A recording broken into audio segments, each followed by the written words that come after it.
शिवासादि गौरभक्तवृंद। हरे कृष्ण कृष्ण कृष्ण हरे हरे, हरे राम राम राम हरे हरे।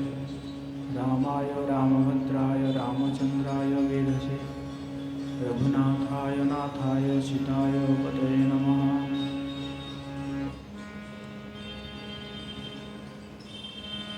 मंगल भवना मंगल हारी,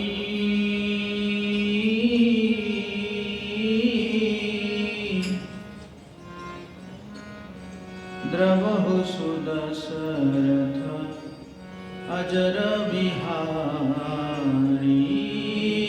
मंगल भवन अमंगल हारी, द्रवहु सुदशरथ अजर बिहारी। मंगल भवन मंगल हारी, प्रभु सुदशरथ अजर बिहारी। मंगल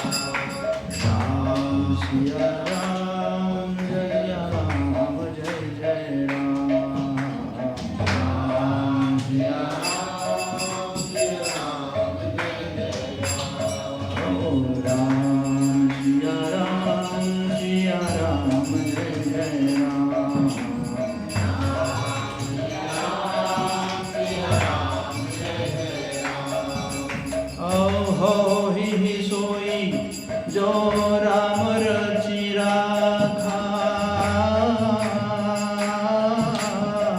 की कोरि करत बढ़ावे साखा। राम सिया राम जय जय राम, राम सिया राम जय जय राम।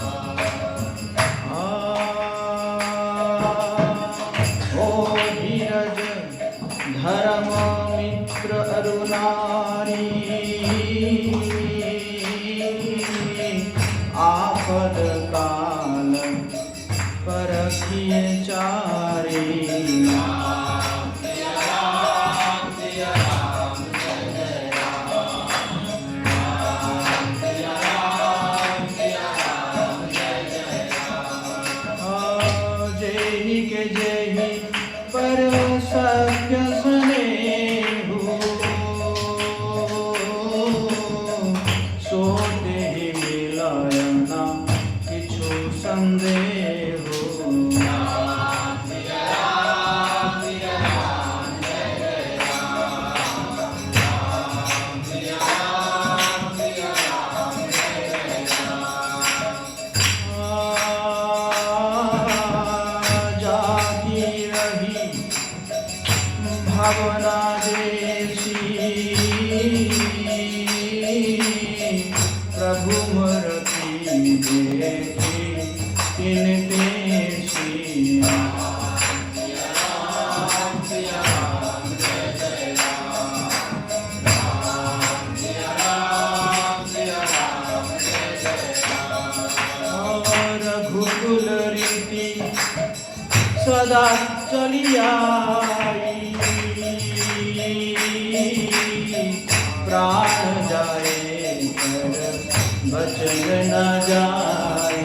राम सिया राम सिया राम जय जय राम, राम सिया राम जय जय राम। हरि अनंत हरि कथा अनंता, कहि सुनहु बहुविध सब संता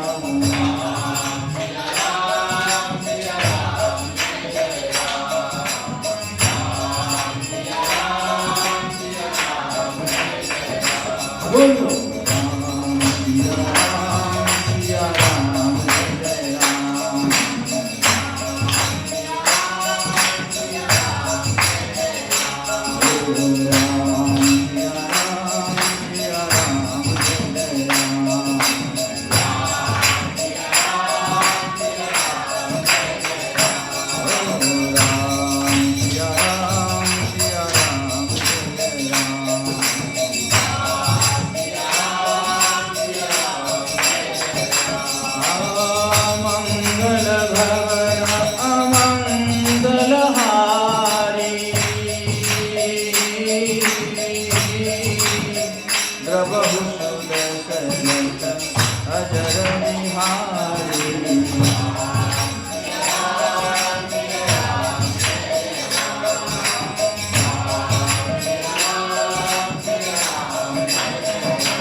श्री राम कथा महामहोत्सव की जय।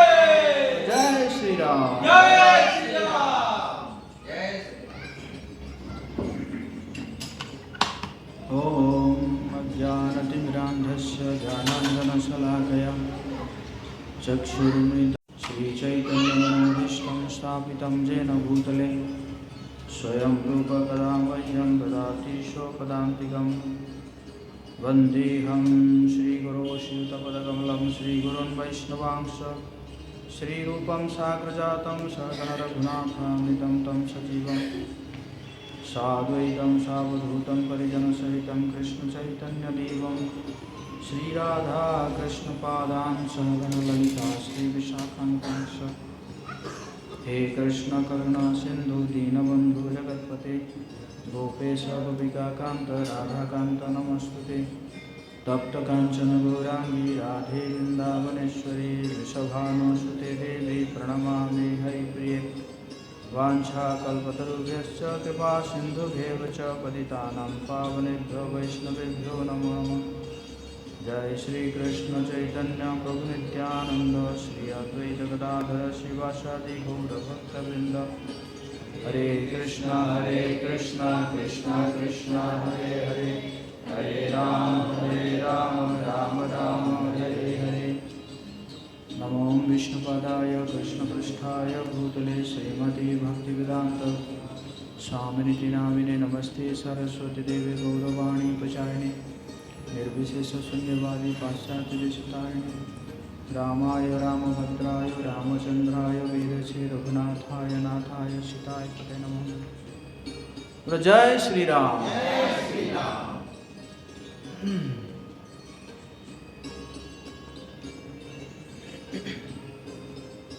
भगवान श्री सीताराम लक्ष्मण हनुमान जी को स्मरण करते हुए उनके चरणों में प्रार्थना अर्पित करते हुए वाल्मीकि जी की के चरणों में प्रणाम अर्पित करते हुए और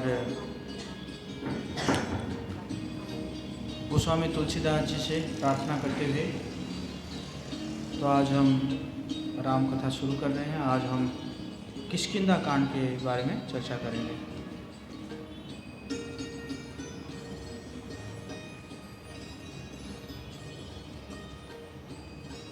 तो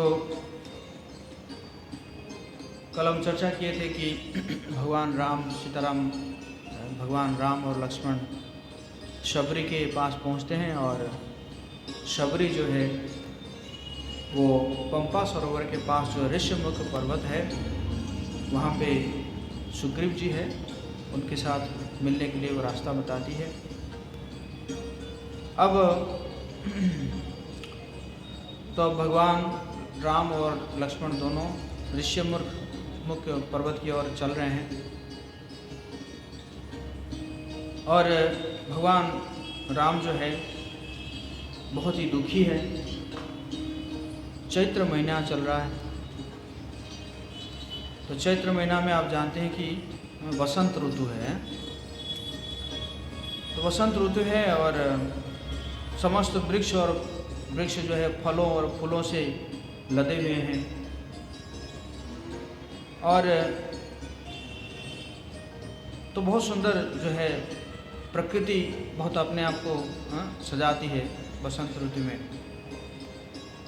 तो भगवान राम इस सब को देख के कहते हैं कि सीता के बिना जीवन जो है निरर्थक प्रतीत हो रहा है।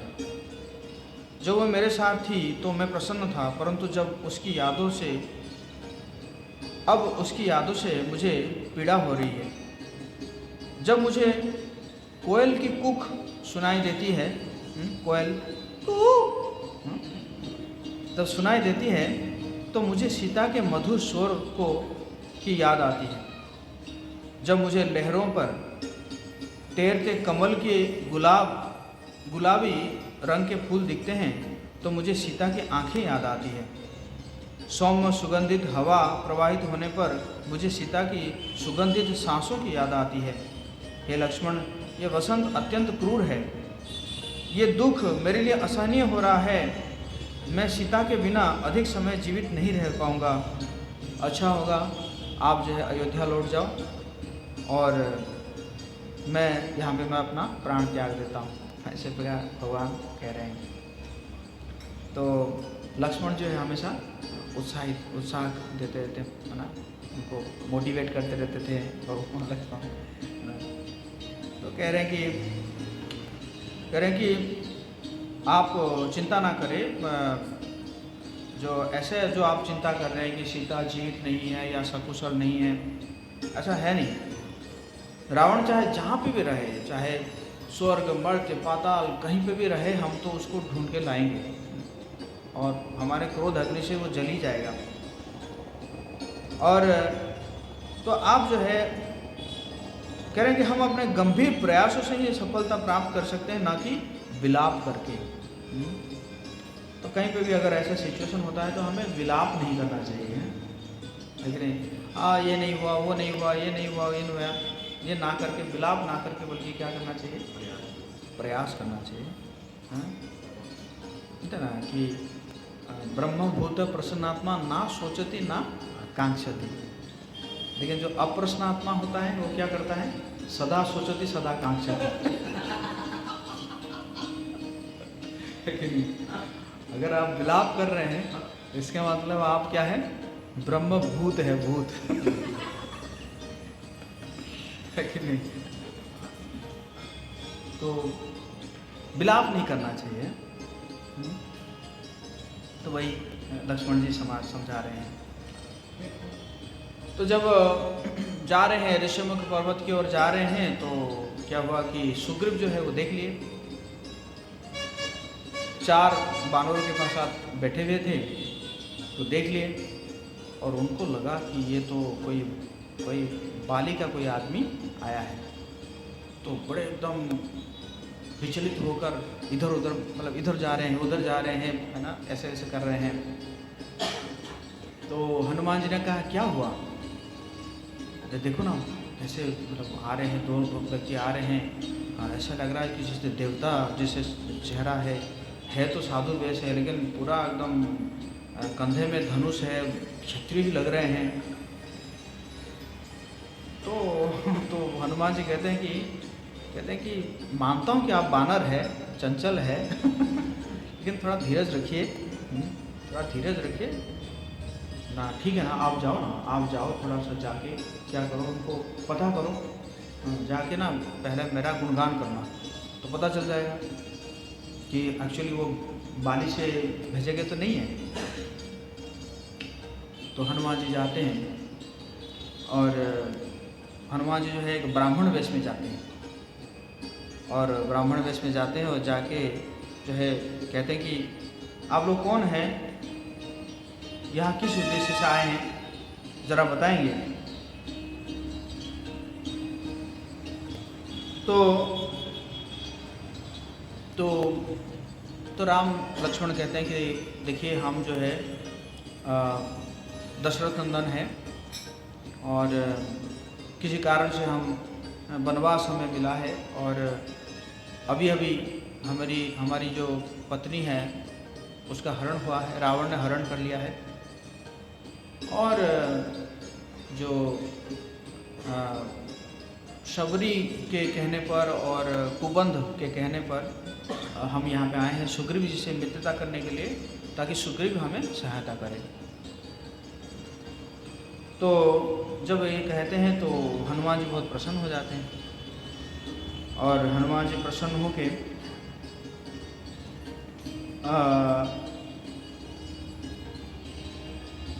तो उसमें भगवान कहते हैं, हनुमान जी कह रहे हैं, तापर में रघुवीर दुहाई, जानहु नहीं कुछ भजन उपाय।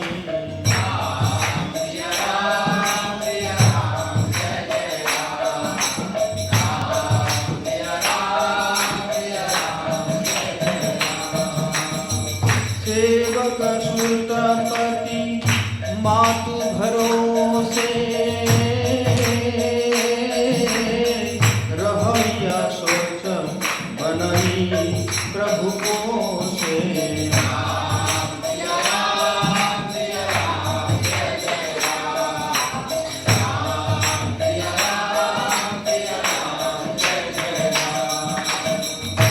बड़े विनम्रता के साथ हनुमान जी कह रहे हैं कि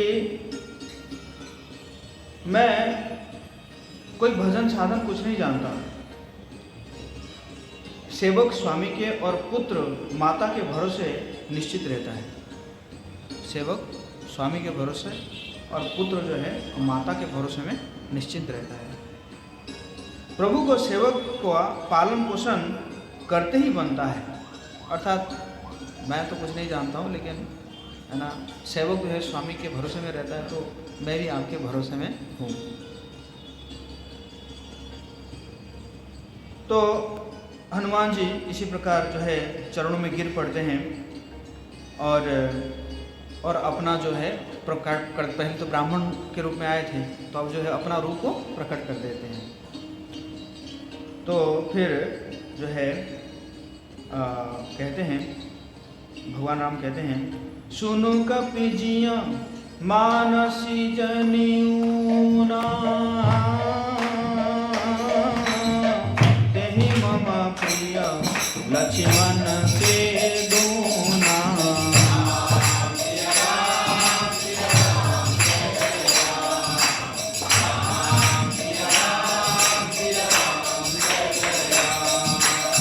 समदरसी मोहि कह सबको,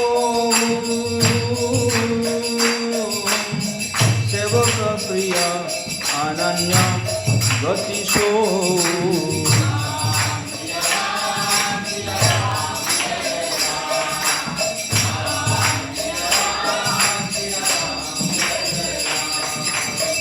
तो हनुमान जी जब प्रणाम करते हैं भगवान के चरणों में, तो भगवान उनको उठाते हैं और अपने गले में लगाते हैं, और गला में लगा कहते हैं, हे कपि सुनो, मन में ग्लानि मत मानना, मतलब मन को छोटा मत करना।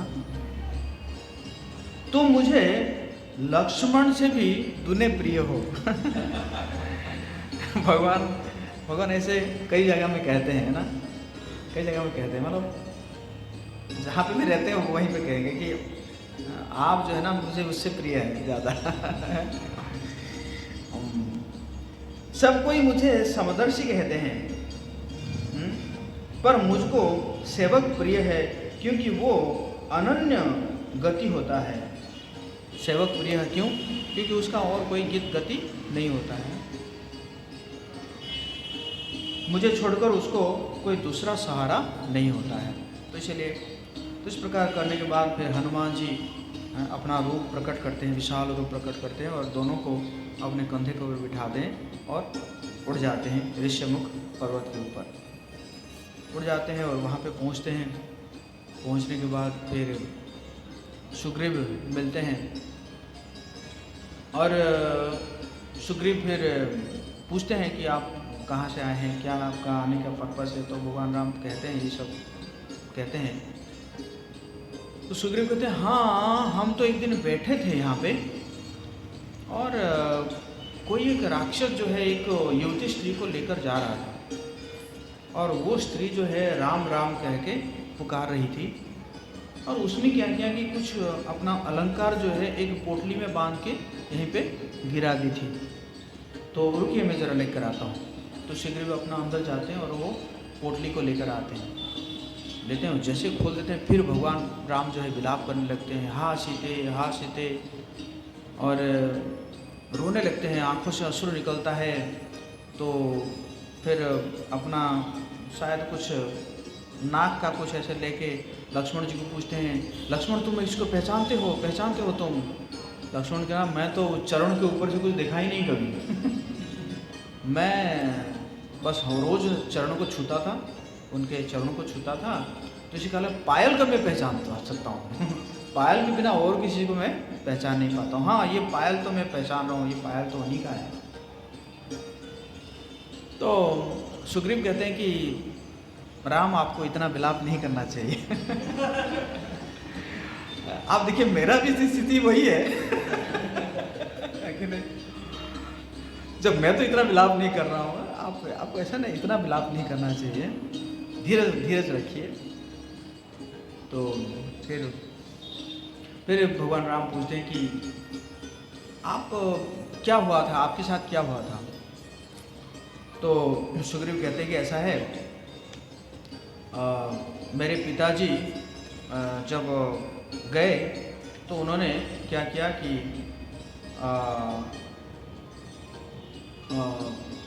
बाली को जो है उन्होंने बना दिया राजा, राज्याभिषेक कर दिया बाली को। और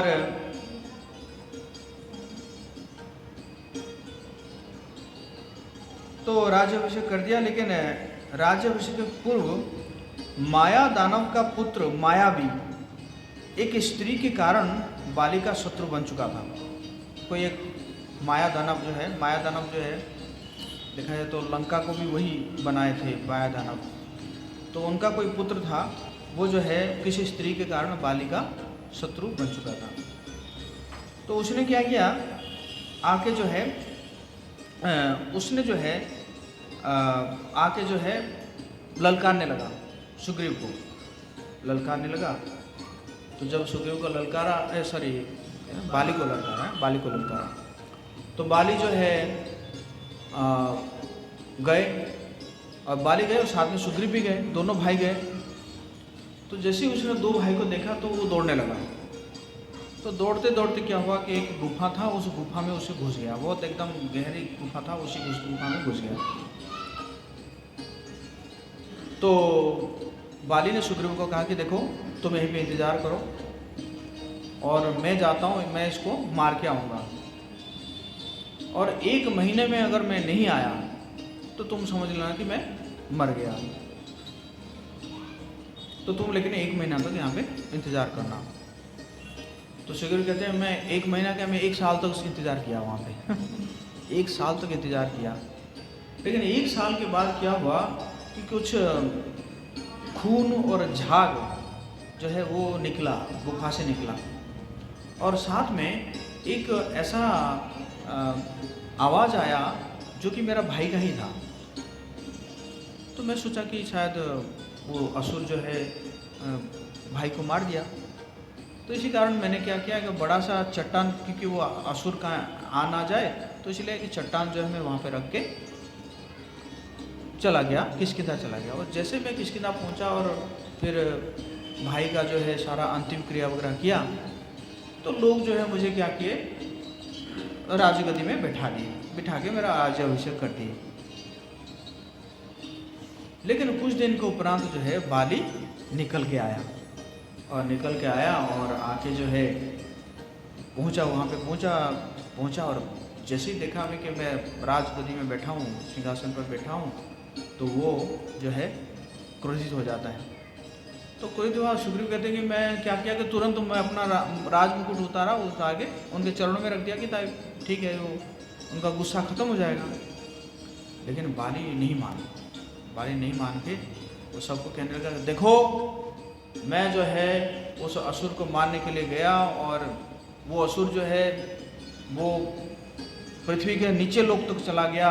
मैं उसको ढूंढ के गया और उसको मारा, और जब मारा तो उसके खून से गुफा जो है पूरा रक्त से भर गया, और बहुत मुश्किल से मुझे जो है उसमें से निकाल के बाहर आके देखा, और मैंने इस सुग्रीव को चिल्लाया, पुकारा, लेकिन ये तो कोई जवाब नहीं दिया, बल्कि एक बहुत बड़ा चट्टान जो है क्या किया गया था, उस गुफा को ढका हुआ था। तो इससे मुझे पता चला कि ये जो है मतलब मुझे मारने के लिए ही उसको रख के आया था। तो इसी प्रकार कह के वो क्या करता है कि सुग्रीव को बस एक कपड़े में उसको भगा देता है, जाओ तुम्हारा यहाँ पे कोई स्थान नहीं है, तो भगा देता है। तो भगा देता है तो सुग्रीव फिर आके जो है यहीं पे रह रहे हैं, और कहते कि इसी प्रकार भगा दिया, और मेरी पत्नी को भी नहीं छोड़ा, मेरी पत्नी को भी साथ में रख लिया। सुग्रीव की पत्नी का नाम था रूमा को भी वो भी साथ में रख लिया उसने। तो इसी प्रकार हुआ है, और तब से जो है मैं यहीं पे हूँ। बड़ा डर लगता है मुझे उसके, मतलब है ना, भाग्य तो ये है कि इस जगह में वो नहीं आ पाएगा, बाद में बताएंगे कि क्यों नहीं आ पाएगा, लेकिन यही है ना, मुझे उसने निकाल दिया है, और तब से जो हम लोग यहीं पे रुके हुए हैं। तो भगवान राम कहते कि कोई बात नहीं, जो है आज ही जो है मैं इसका वध करूँगा, अब चिंता ना करें। तो पहले सुग्रीव को थोड़ा वो रहता है, संदेह रहता है कि बाली का वध कैसे करेंगे, ये धुबले पतले से है और वो इतना शक्तिशाली है, कैसे आप वध करेंगे। वो थोड़ा सा संदेह आता है कि कैसे, मुझे तो विश्वास नहीं हो रहा है आपको कैसे अब। तो लक्ष्मण हंसने लगते हैं, तो कहते हैं कि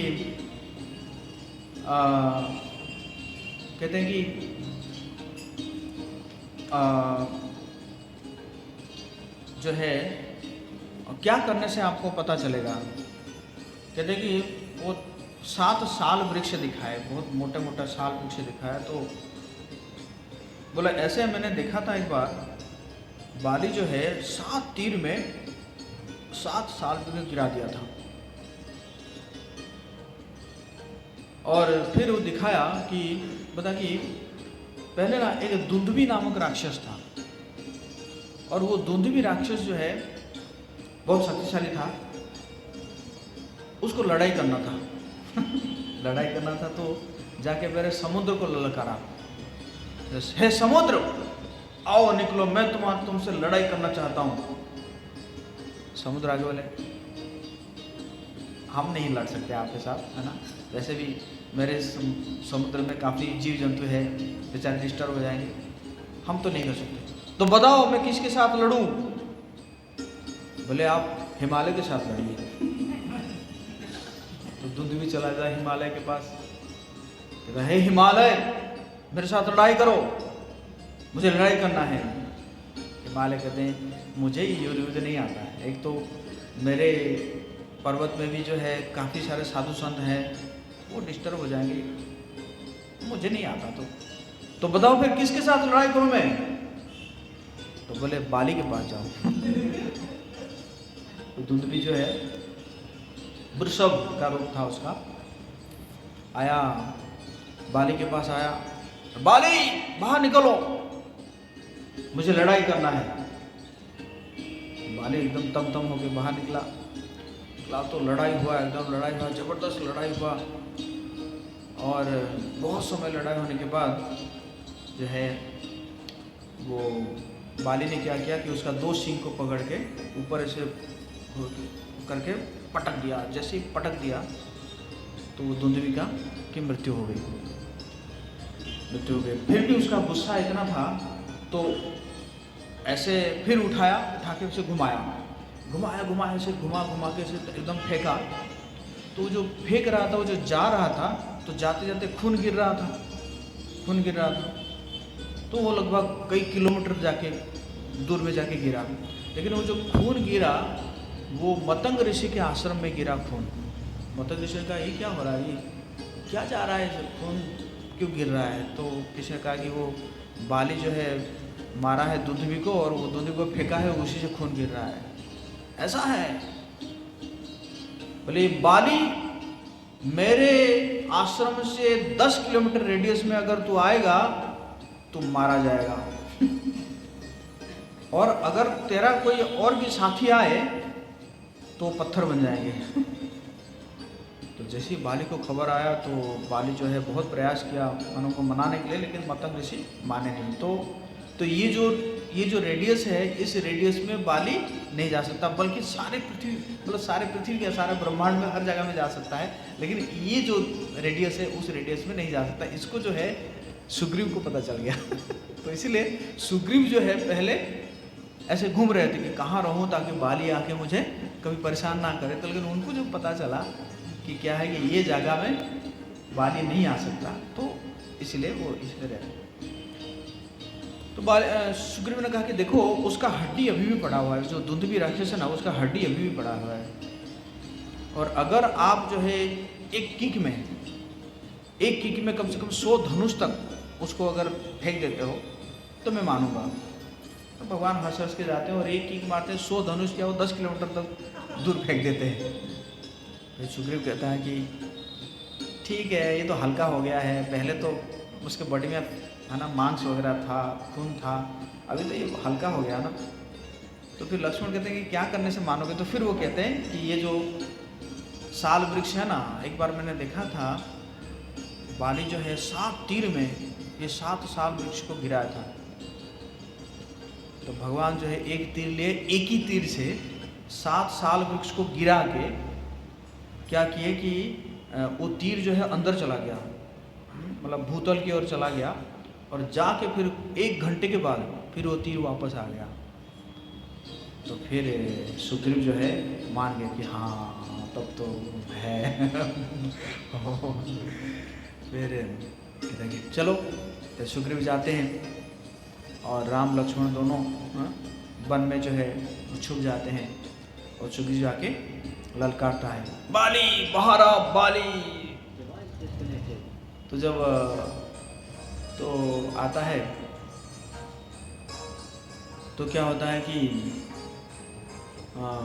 बाली बाहर आता है तो दोनों की लड़ाई होता है। तो धीरे धीरे आगे जाते हैं, लड़ाई करते हैं, और भगवान राम भी देख रहे हैं।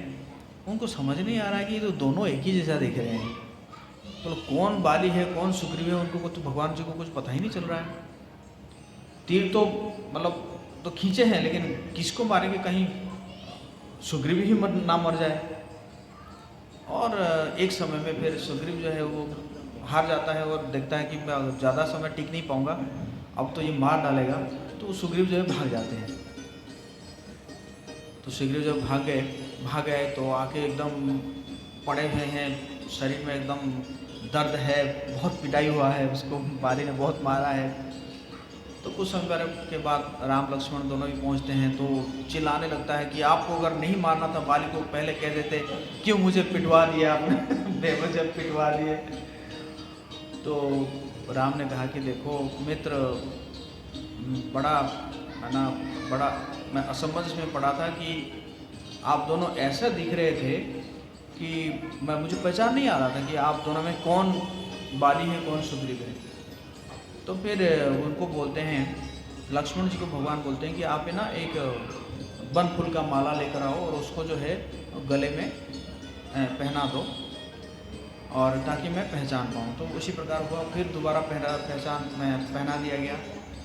और भगवान राम जो है उसको स्पर्श किए, जो सुग्रीव को स्पर्श किए, तो उनका सारा पेन किलर का काम हुआ, सारा एकदम दर्द जो है वो बैठ गया। दोबारा जो है गए, सुग्रीव गए, वो फिर पुकारे बाली बाहर आओ, बाली बाहर आओ। बाली जो है फिर तम हो गया, आज तो इसको नहीं छोड़ूंगा है। तो तारा उनकी जो पत्नी थी वो पकड़ लेती है कि देखो उसको ऐसे करने दो ना। और मैं सुनी हूँ कि अंगद के जासूस से मुझे बताया कि उसके साथ 2 बड़े वीर पुरुष हैं, राम लक्ष्मण 2 वीर पुरुष है। तो बाली कहता है कि मैंने उनका क्या बिगाड़ा है, वो क्यों मुझे मारेंगे, वो वीर पुरुष है तो वो ऐसे अन्याय थोड़ी करेंगे, वो थोड़ी मुझे मारेंगे। तो इसी प्रकार ना तारा कहती है कि थोड़ा सा राज्य उसको दे दो, सुग्रीव को थोड़ा राज्य दे दो, भाई है तुम्हारा। लेकिन वो सुनता नहीं है, बाली नहीं सुनता है और निकल जाता है।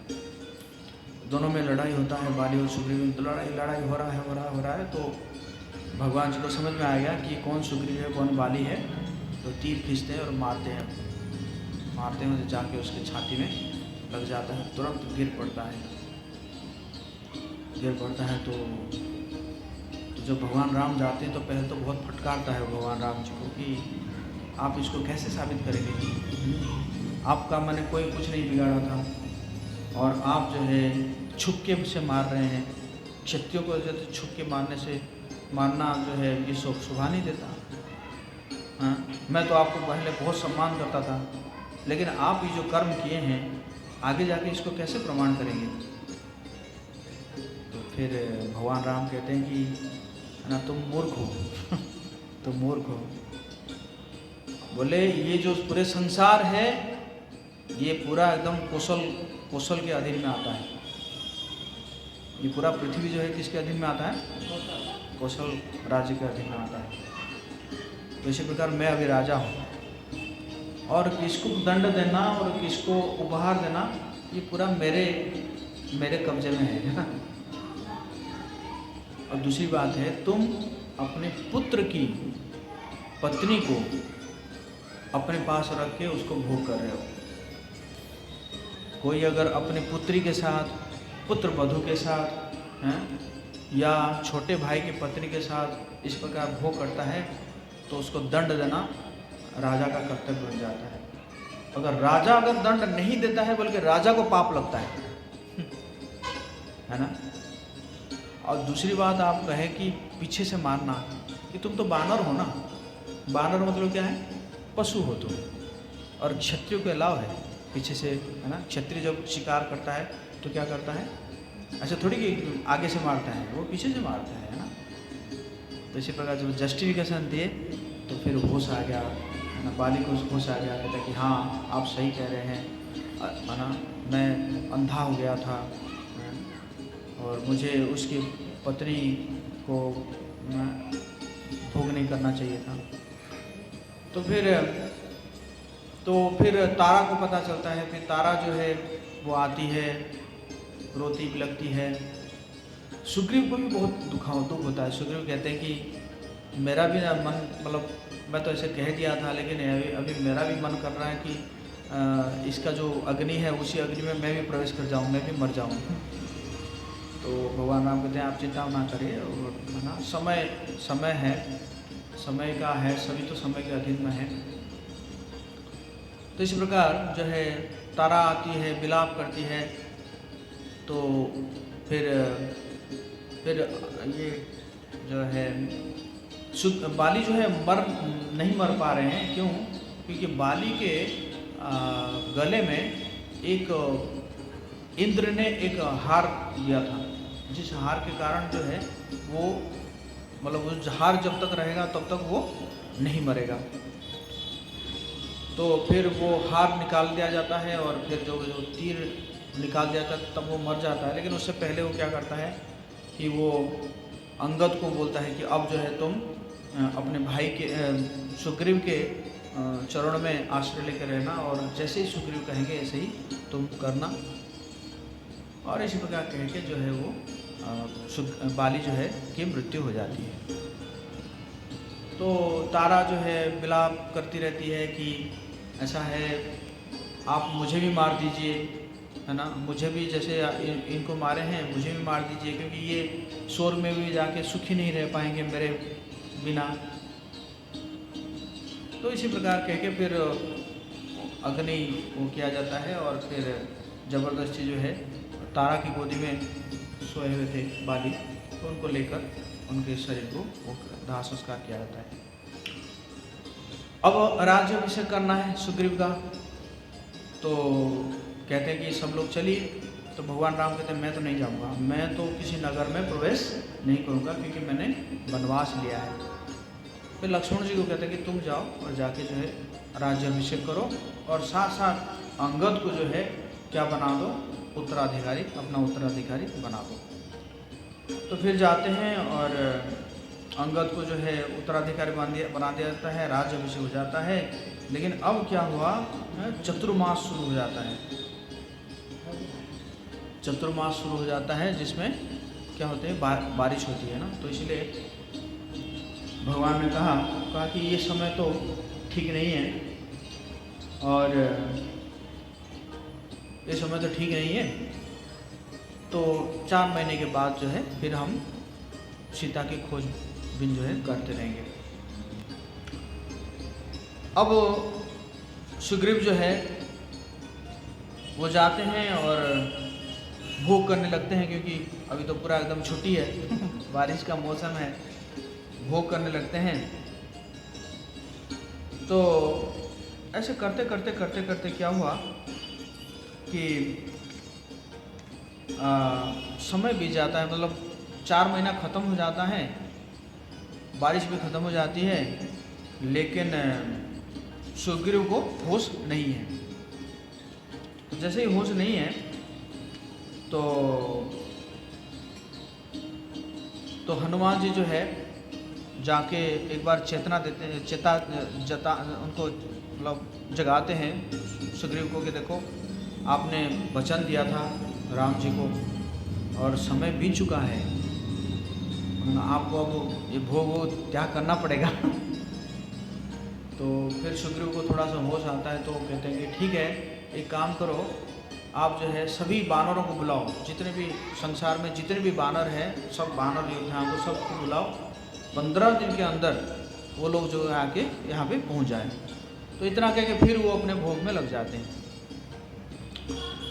तो भगवान राम जो है लक्ष्मण को बुलाते हैं और लक्ष्मण को बुला के कहते हैं कि सुग्रीव जो है भूल गया है, और तो उसको जाके थोड़ा आप जो चेतना दे दो, थोड़ा है ना जगाओ उसको, और जगा के उसको बोलो कि है ना, मतलब सबका सभी पापों का निवारण है, लेकिन कृतज्ञ होने का पाप का निवारण नहीं है।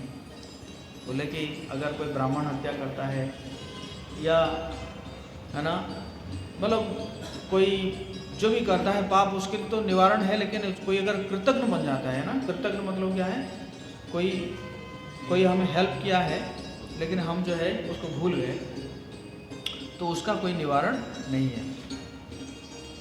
और तो जब लक्ष्मण जी को कहते हैं तो लक्ष्मण जी जो है वो तुरंत निकल पड़ते हैं, एकदम क्रोध में है लक्ष्मण जी। जाते जाते जो है जो भी पेड़ पौधा आ रहा है उसको उखाड़ के फेंक रहे हैं, जा रहे हैं एकदम क्रोध में जा रहे हैं। और जैसे ही जाके पहुँचे किष्किंधा में पहुँचे तो वहाँ के जो बानर थे वो भी हो गए सचेत हो गए कि कहीं युद्ध करने के लिए तो नहीं आए हैं। तो अंदर गए और जाके जो है उन्होंने कहा कि कहाँ है सुग्रीव, कहाँ है, बुलाओ उसको मेरे पास। तो जो है अंगद जो है गए, अंदर गए, और तब जो है सुग्रीव अपना मस्ती में है, नशा एकदम ऊपर लेके मस्ती में है।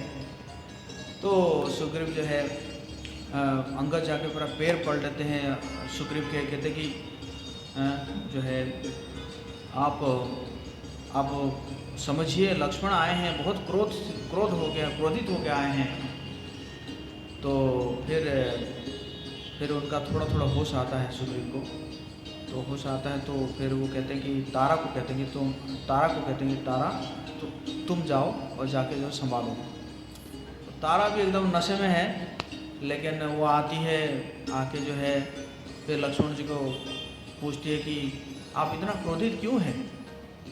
तो लक्ष्मण जैसे ही देखते हैं कि एक तो दूसरी की स्त्री है और उसमें भी नशा कर रखी है, कपड़े भी ढीले ढाले हैं, तो फिर वो अपना है ना जो है मुख को नीचे कर देते हैं, आंखें को नीचे कर देते हैं और कहते हैं कि मैं सुग्रीव को जगाने आया हूँ और उन्होंने भूल गए हैं, जो समय दिए थे आप वो समय को वो भूल चुके हैं।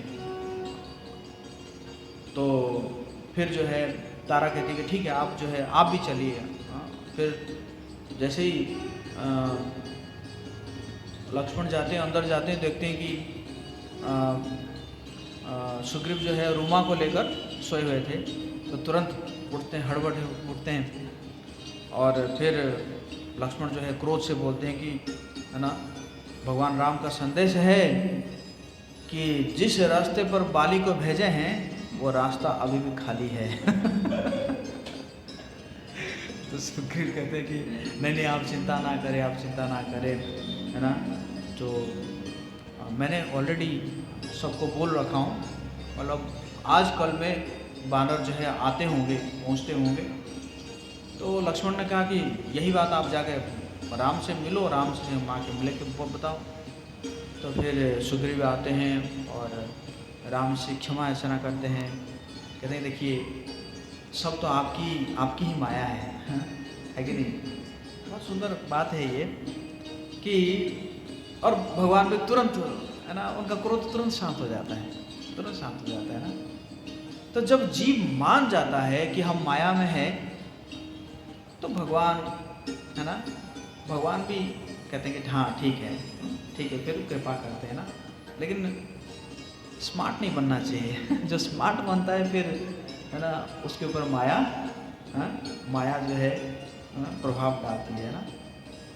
तो सुग्रीव कहे कि देखो ये सब तो आपकी ही माया है ना, आपने ही तो बनाया। और वैसे भी मैं चंचल हूँ, बानर तो हूँ ही, बानर मतलब तो चंचल होता ही है, आपने ही तो बनाया, हमारी क्या दोष है? तो फिर भगवान प्रसन्न हो जाते हैं और फिर वो करते हैं कि ऐसा है बहुत जल्दी जो है बहुत जल्दी सारे बानर आ रहे हैं, पहुंच रहे हैं बहुत जल्दी। तो करते करते उसी समय जो है एकदम अंधेरा हो जाता है, ऐसे जैसा सूर्य ढक जाता है। इसी प्रकार जब होता है तो पता चला कि लाखों लाखों बानर जो है आके वहाँ पे पहुँच रहे हैं। तो भगवान राम बहुत प्रसन्न हो जाते हैं। तो प्रसन्न होते हैं तो फिर सारे बानरों को बुला के मीटिंग किया जाता है। एकदम लाखों अरबों करोड़ों बानर है, उनका मीटिंग किया जा रहा है ना।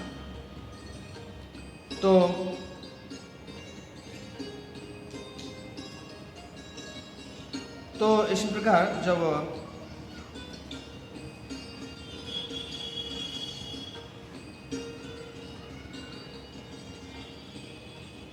तो फिर दोनों गले मिलते हैं और कौन कौन थे ये जो सब आए थे? हनुमान के पिता केसरी, तारा के पिता सुषेण, रुमा के पिता तार, अश्विनी कुमारों के पुत्र मैंदा और द्विविद और भालुओं के राजा जांबवानी भी शामिल थे, ये जो बानर में हैं। तो आने के बाद तो अब सुग्रीव जो है अलग अलग ग्रुप करके भेजेंगे, अलग अलग दिशा में भेजेंगे। तो सबसे पहले बानर राज बिंद को बुलाया और आदेश दिया कि आप जो है पूर्व दिशा में जाइए। पूर्व दिशा में 7 महासमुद्र और महाद्वीप, 7 महाद्वीप सहित सब जगह में अभियान चलाइए। और इसके लिए मैं 1 माह का समय देता हूँ, 1 महीने का समय देता हूँ। और अगर इस महीने से लेट हुआ, 1 महीने से अगर लेट हुआ तो फिर मैं दंडित करूँगा। तो फिर उन्होंने अंगद, नील, हनुमान, जाम्बवान, मैंदा, द्विविद और ये इनको देते हैं दक्षिण दिशा। दक्षिण दिशा में क्या है? लंका है ना, दक्षिण दिशा देते हैं। अंगद को जो है इसका सेनापति बनाते हैं। कहते हैं कि खारे पानी वाले समुद्र के तट से 100 योजन दूरी पर एक टापू है। मुझे विश्वास है कि रावण जो है निवास स्थली वहीं है।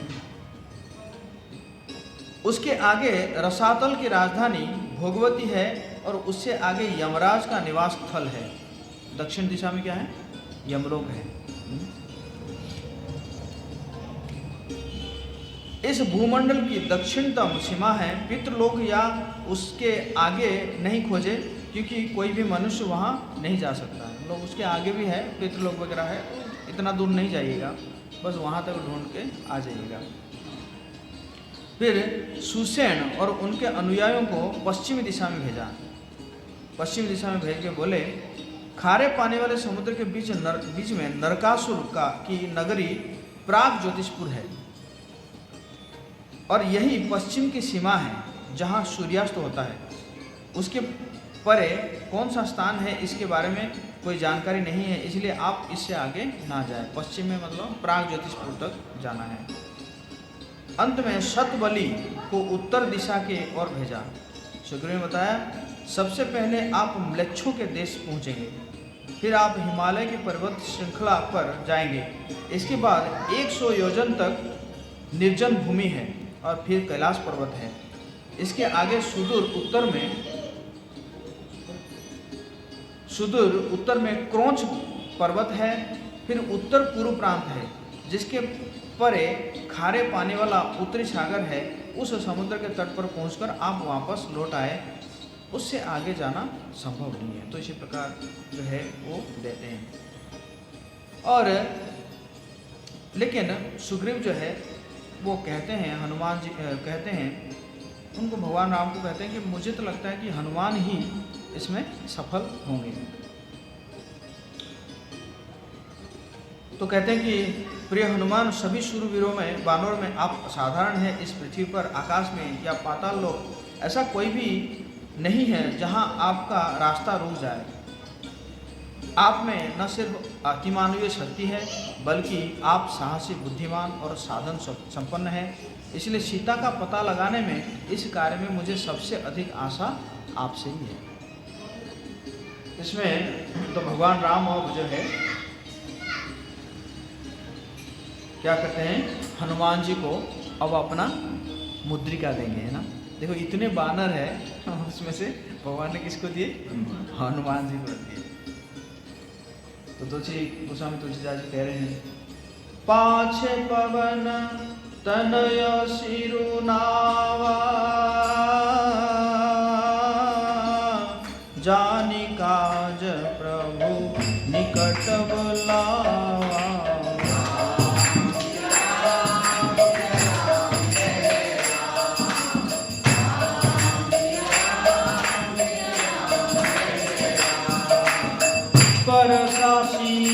सरो रूह पानी, कर मुद्रिका दीनी जन जानी।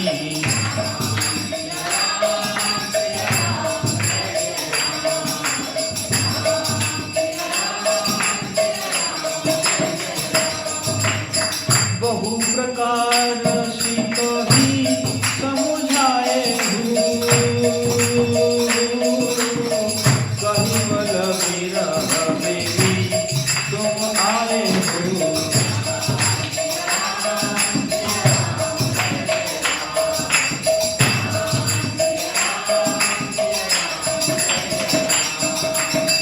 हनुमत जन्म सुफल परिमाना,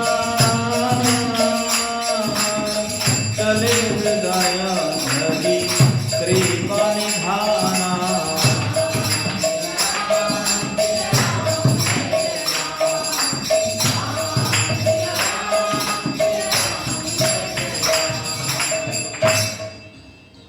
तो जब हनुमान जी जाके भगवान से अनुमति मांग रहे हैं, प्रार्थना कर रहे हैं, तो कार्य का विचार करके प्रभु ने उन्हें अपने पास बुलाया।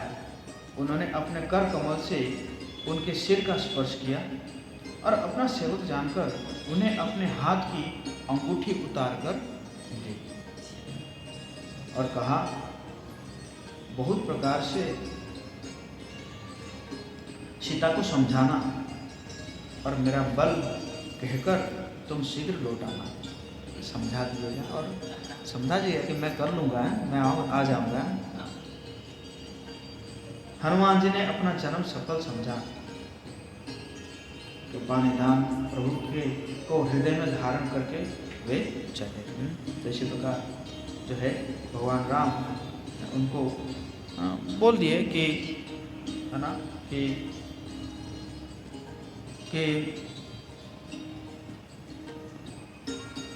वो पहचान जाएगी ये जो अंगूठी जो है, क्योंकि इस अंगूठी में मेरा नाम लिखा हुआ है, तो ये पहचान जाएगी और वो विश्वास भी हो जाएगा उसको क्या है कि तुम मेरे दूत हो। और मुझे पूर्ण विश्वास है कि मेरी ओर से इस महत्वपूर्ण कार्य को आप भी संपन्न करोगे। जय पवन सुत हनुमान की जय। तो इसी प्रकार कह के सभी बानर निकल जाते हैं। तो भगवान राम कहते हैं कि पूरे पृथ्वी का भूगोल आपको पता है। सुग्रीव को पूछते हैं, क्योंकि सब पर यहाँ पे यही होगा, यहाँ पे इधर होगा, ये होगा, यहाँ पे पहुँच के फिर वापस आ जाना है ना, तो ऐसा कैसे है? तो फिर सुग्रीव कहते हैं कि जब बाली ने निकाल दिया था मुझे, तो मैं पूरा पृथ्वी घूम रहा था कि कहाँ पे रहूँगा है ना। और फिर हनुमान ने मुझे बताया कि ऐसा है, मतंग ऋषि का श्राप है कि वो आश्रम के 6 किलोमीटर रेडियस में जो है कोई बाली नहीं आ सकता, तो इसलिए आप वहाँ पे रह सकते। फिर जाके मैं आके यहाँ पे रहा, तो उसी समय मैं मतलब पता चल गया मुझे। तो इसी प्रकार जो है सभी दिशा में गए, लेकिन ये जो 3 दिशा था, पूर्व, उत्तरी और पश्चिमी, ये सब 1-1 महीने में वापस आ गए। लेकिन जो दक्षिण दिशा में गए थे तो वो 1 महीने में वापस नहीं आए। तो आगे जा रहे हैं, तो जाते जाते जो है एक जगह में पहुँचे जहाँ ना पानी था, ना इवन पत्ता भी नहीं था, मतलब पेड़ जो था ना, पेड़ का पत्ता भी जो है सूख गया था।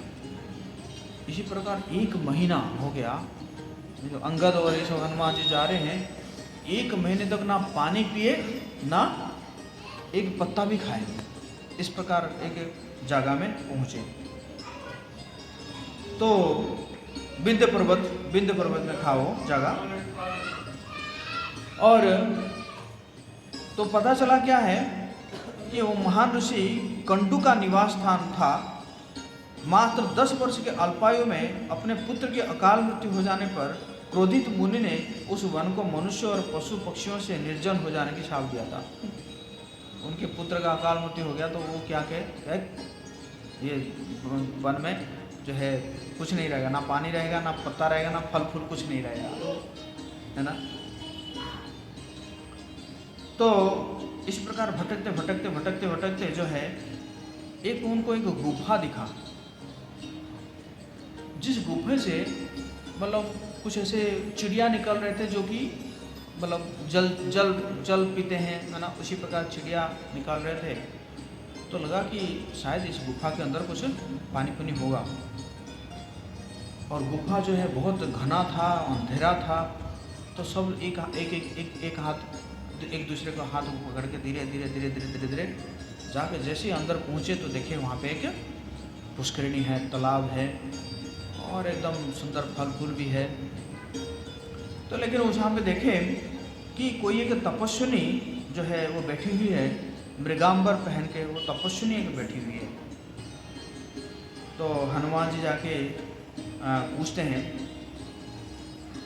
कि आप बताइए आप कौन हैं, और आप यहाँ पे जो है सभी चीज़ जो है स्वर्ण के समान रंग वाली क्यों है, सभी एकदम गोल्डन कलर का था, और हम बहुत थके हुए हैं, प्यासे हैं, क्योंकि हम बहुत दिनों से पानी वगैरह कुछ नहीं पिए हैं, ना पानी ना फल फूल कुछ नहीं खाए हैं।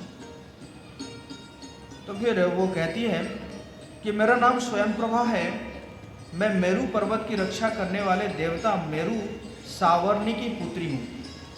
मैं हेमा की मित्र हूँ और यहीं रहकर इस आश्रम की रक्षा करती हूँ। तो ये आप अपना घर ही समझे। तो इस प्रकार आदर सत्कार किया गया। और तो फिर तो कहते हैं कि हाँ, इस गुफा का नाम ऋक्षविल है। क्या है? ऋक्षविल है। और यह माया दानव द्वारा निर्मित है। जैसे मैंने बताया ना, माया दानव जो है, लंका भी माया दानव बताया था, ये गुफा भी माया दानव बनाया था। इस स्थान पर तप करके माया दानव ने ब्रह्मा जी से शुक्र मणि के समान समस्त मायावी शक्तियाँ अर्जित करने वाला का वरदान प्राप्त किया था। तो इसी गुफा में ही माया दानव जो है तपस्या करके ब्रह्मा जी को प्रसन्न किया था। इसके बाद भी माया दानव यही निवास करते रहे, परंतु बाद में उन्हें हेमा नामक एक अप्सरा से प्रेम हो गया और इस कारण इंद्र ने अपने वज्र का प्रयोग करके उन्हें इन क्षेत्रों से बाहर खदेड़ दिया।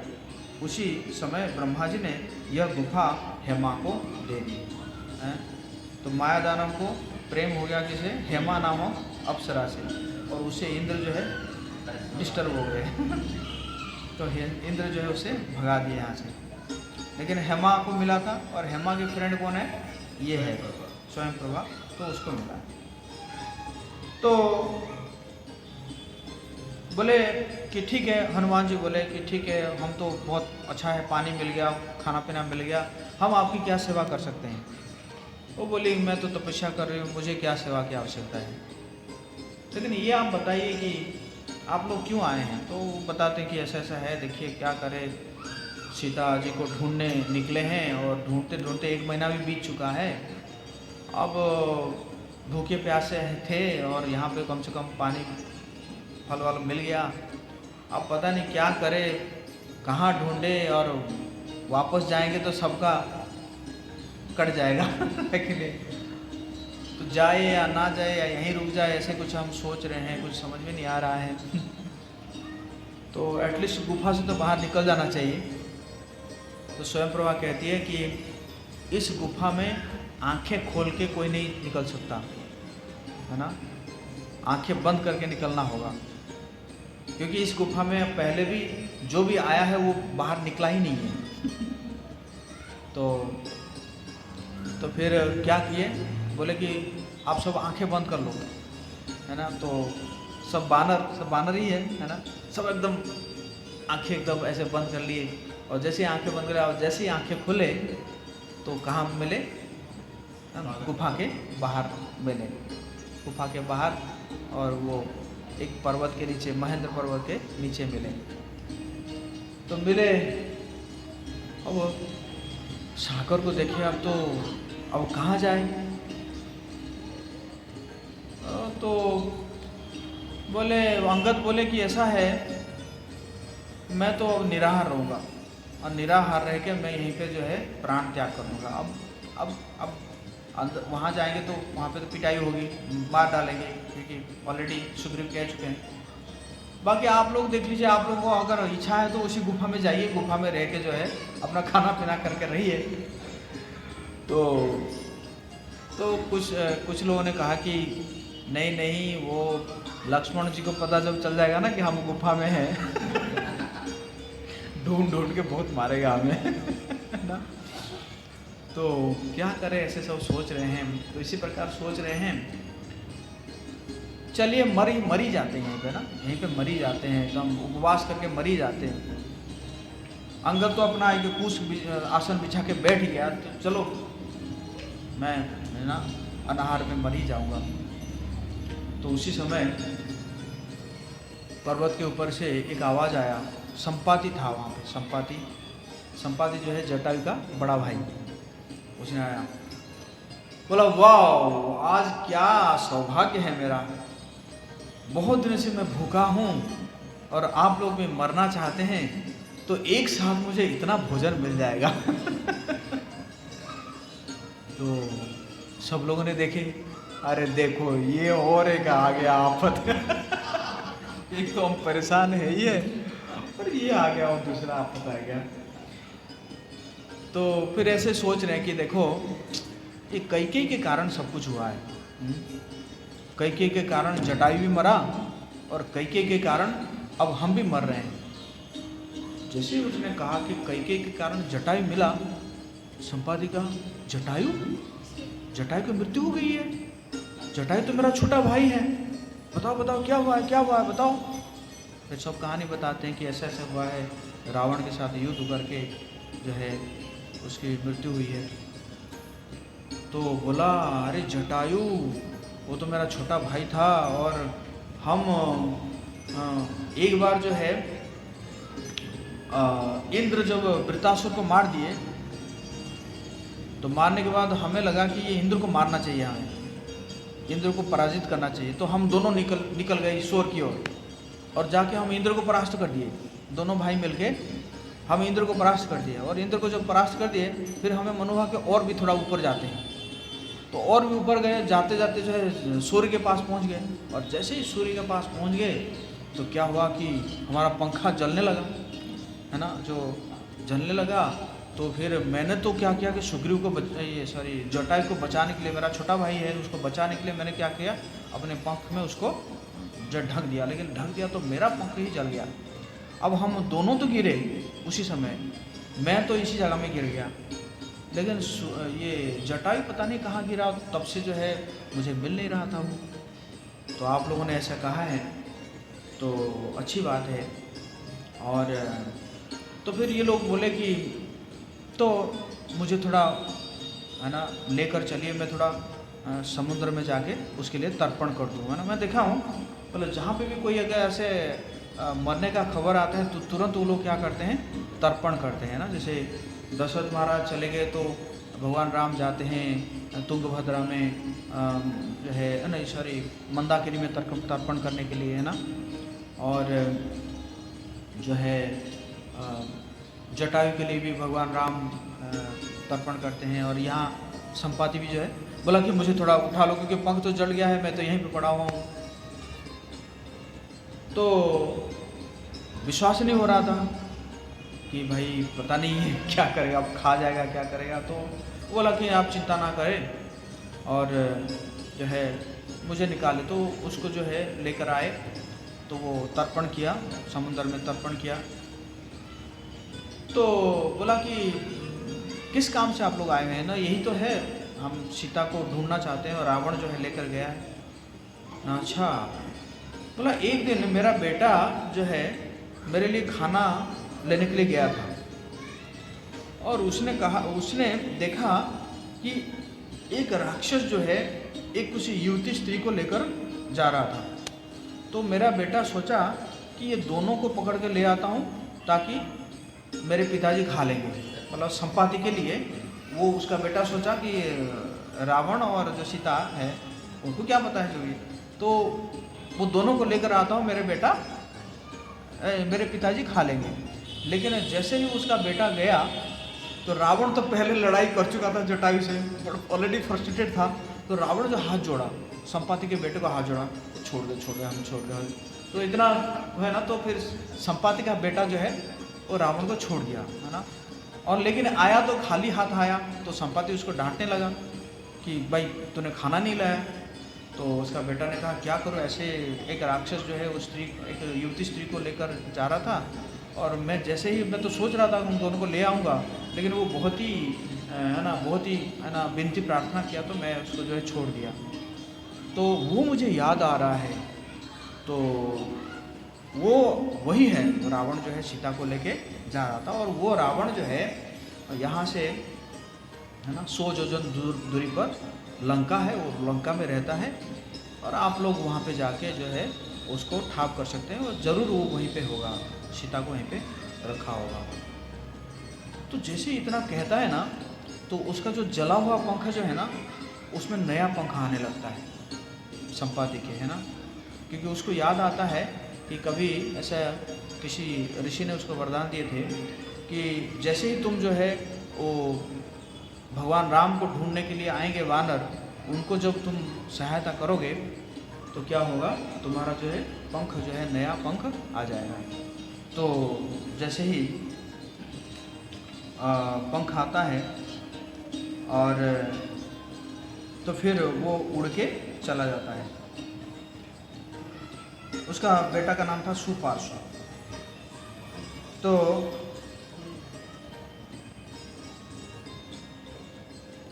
कहता है संपाति कि विंध्य पर्वत श्रृंखला पर गिरने के बाद मैं 6 दिन तक अचेत पड़ा रहा। चेतन वापस लौटने के बाद मैंने पास ही में रहने वाले ऋषि निशाकर को देखा। निशाकर ऋषि थे। जब मेरी भेंट ऋषि से हुई तो उन्होंने मुझसे मेरे पंख जलने का कारण पूछा, जिस पर मैंने उन्हें बताया कि किस प्रकार मैंने और मेरे भाई ने पश्चिम दिशा में अस्त होते सूर्य का पीछा करने का प्रयास कर रहे थे।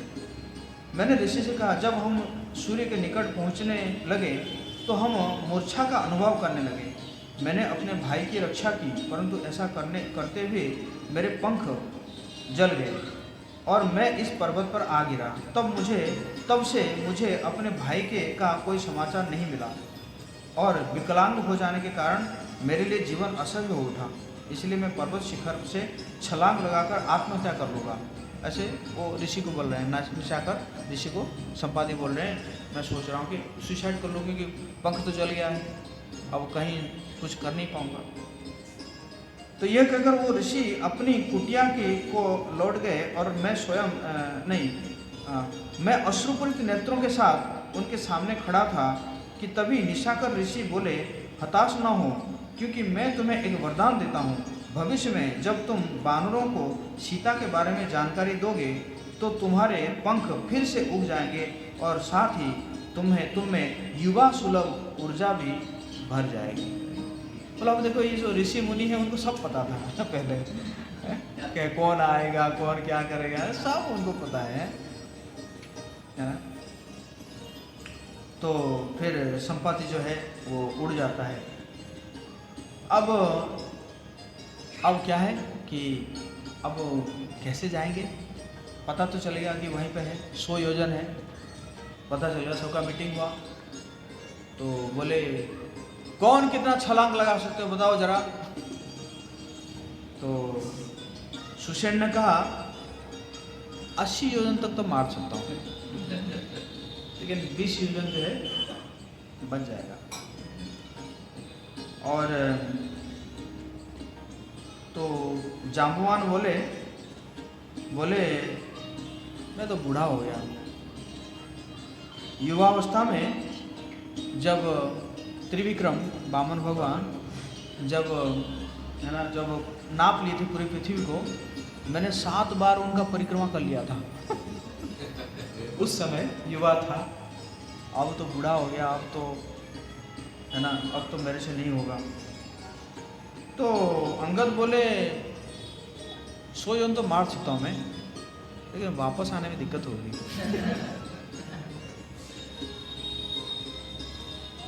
तो जाम्बार कहते नहीं, मुझे विश्वास है आप 1000 योजन तक भी मार सकते हैं, लेकिन आप लीडर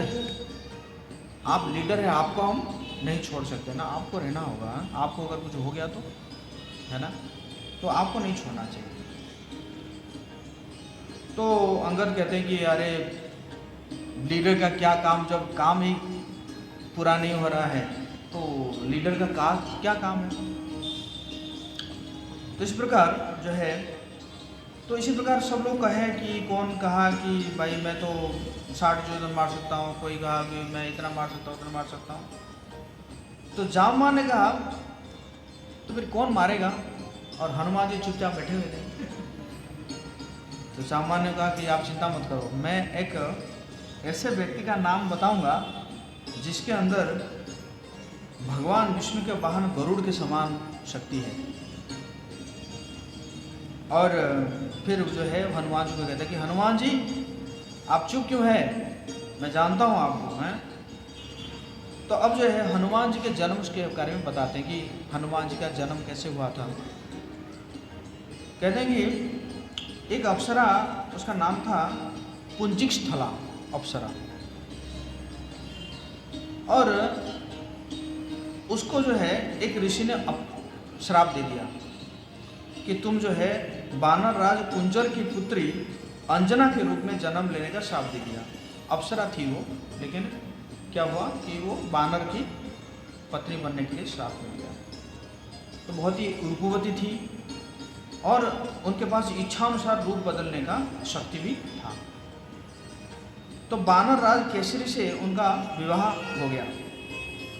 तो वो मनुष्य के रूप धारण करके, है ना, विचरण करने लगी। तो एक समय में वायुदेव जो है उनके प्रति आकर्षित हो गए। वायुदेव जब आकर्षित हो गए तो एक वायु का एक ऐसा, है ना, मतलब वो आया, तेज वो आया। तो उससे क्या हो गया कि ये जो ये थी अंजना जो थी, वो अंजना जो है उसका कपड़ा, पूरा कपड़ा निकल गया। तो कपड़ा निकल गया और वो ऐसे महसूस करने लगी कि कोई मुझे मतलब बहुत तेज आलिंगन कर रहा है, लेकिन देख नहीं पा रही थी क्योंकि वायुदेव है ना, देख नहीं पा रही थी। तो फिर चिल्लाने लगी कि कौन है तुम, मेरा सतीत्व लेने का प्रयास कर रहे हो, मैं जबकि मैं अपने पति के प्रति समर्पित हूँ। तो वायुदेव कहते हैं कि मैं तुम्हारा सतीत्व नहीं ले रहा हूँ, लेकिन मेरे कृपा से तुम्हारे एक, है ना, पुत्र उत्पन्न होंगे मेरे अंश से, और जो कि मेरे समान शक्तिशाली होंगे। तो इसके बाद फिर कुछ दिन के बाद अंजना जो है वो गर्भवती होती है और गर्भवती होने के बाद जो है जन्म देते हैं, एक पुत्र संतान को जन्म देते हैं। तो जैसे ही जन्म देते हैं, वो जन्म होते ही उनको भूख लग जाती है। भूख लग जाती है तो देखते हैं कि आकाश में देखते हैं कि सुंदर सा फल है, मतलब सूर्यदेव को फल लगा। तो जो है वो छलांग लगाते हैं उसको खाने के लिए, सूर्यदेव को खाने के लिए छलांग लगाते हैं। और जैसे छलांग लगाते हैं तो क्या हुआ कि इंद्र जो है कहते कि अरे ये क्या कर रहा है, ये हमारा सूर्यदेव को खाने जा रहा है। तो वो वज्र मारते हैं, तो वज्र मारते हैं तो हनुमान जी जो है गिर जाते हैं। मृत्यु नहीं होती है उनको, लेकिन वो गिर जाते हैं। तो गिर जाते हैं, अब तो हनुमान नाम नहीं पड़ा था, लेकिन जब गिरते हैं तो ये टूट जाता है, क्या ये टूट जाता है। तो ये जो टूट जाता है इसलिए उनका नाम पड़ता है हनुमान, है ना। इसी कारण से उनका नाम हनुमान अर्थात टूटी हुई ठुड्डी वाला पड़ा, टूटी हुई ठुड्डी वाला पड़ा। हाँ, तो लेकिन जब वो गिर जाते हैं और अचेत हो जाते हैं तो वायुदेव जो है क्रोधित हो जाते हैं और वायुदेव क्या करते हैं, सबके जो श्वास जो है बंद कर देते हैं। और जैसे ही श्वास बंद कर देते हैं तो सब लोग आते हैं, आके जो है वायुदेव को प्रसन्न करने के लिए उसको जो है कई प्रकार के वरदान देते हैं। हनुमान जी को कई प्रकार के वरदान देते हैं, वरदान सब देते हैं। और तो इंद्र जो है उसको देते हैं कि इच्छानुसार मृत्यु होगा उनका, हनुमान जी का क्या है, इच्छानुसार मृत्यु। तो इसीलिए जामवान कहते हैं कि इसलिए मेरे विचार से मात्र हनुमान ही ये कार्य को पूरा करने में सक्षम है ना। और तो ये महिमा को जब सुनते हैं हनुमान जी जो है बहुत उत्साहित हो जाते हैं, उत्साहित हो जाते हैं और फिर विशालकाय रूप विस्तारित करते हैं अपने आप को विस्तारित करके कहते हैं कि अब बोलने शुरू करते हैं हनुमान जी। कहते हैं कि मैं बिना रुके 1000 बार मेरू पर्वत की परिक्रमा कर सकता हूँ और समुद्र की अगाध जल राशि को फैलाकर संपूर्ण विश्व को जल प्लावित कर सकता हूँ। आकाश मार्ग में अगर गरुड़ उड़ रहा है, मैं उसको 1000 बार परिक्रमा कर सकता हूँ और उनकी इच्छा मात्र से, अपनी इच्छा मात्र से मैं पूरी लंका नगरी को उखाड़ कर जितने दूर चाहे ले जा सकता हूँ। तो ये सब जब सुने तब एकदम बानर एकदम पूरा एकदम मानचित्र, वाह हरि बोल जय श्री राम, है ना। तो फिर कहते हैं कि तो ठीक है आप जाइए, लेकिन जब तक आप वापस तक नहीं लौटेंगे तब तक जो है हम एक पैर पर यहाँ पे खड़े रहेंगे। सब बोले है ना, हमारा जीवन अब आपके हाथ में है। साथ ही सीता को खोजने की सारी आशाएं भी आप पर टिकी हुई है। तो हनुमान जी बोले मैं जो है महेंद्र पर्वत की चोटी से छलांग लगाऊंगा, क्योंकि छलांग लगाने के लिए मेरे द्वारा डाले जाने वाले अत्यधिक दबाव को वही सहन कर सकते हैं ना। फिर छलांग लगाने के लिए भी एक वो था ना, शक्ति चाहिए ना। तो इतना कहकर हनुमान जी चल पड़े। एक ही क्षण में वो विशाल महेंद्र पर्वत पर पहुंच गए, जो अब उनकी इस अविस्मरणीय छलांग के लिए आधार देने वाला है। जय श्री राम। जय श्री राम।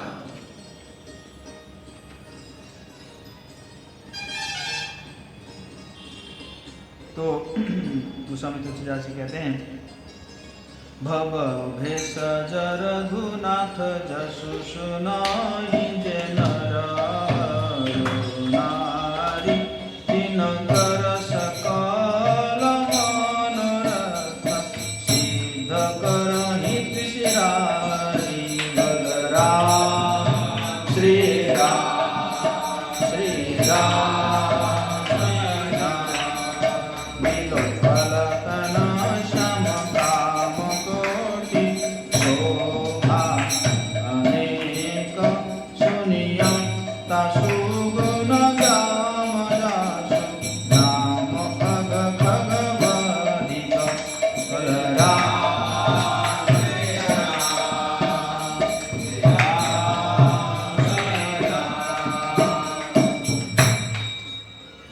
रघुवीर का यश भव रूपी रोग की दवा है। जो पुरुष और स्त्री इसे सुनेंगे, त्रिशिरा के शत्रु श्री राम जी उनके सब मनोरथ को सिद्ध करेंगे। हरि बोल, जय श्री राम। जिनका नीले कमल के समान श्याम शरीर है, जिनकी शोभा करोड़ों कामदेवों से भी अधिक है, और जिनका नाम पाप रूपी पक्षियों को मारने के लिए बधिक है, व्याध के समान है, उन श्री राम के गुणों के समूह को अवश्य सुनना चाहिए। जय श्री राम। सीताराम लक्ष्मण हनुमान की जय। राम कथा महामहोत्सव की जय।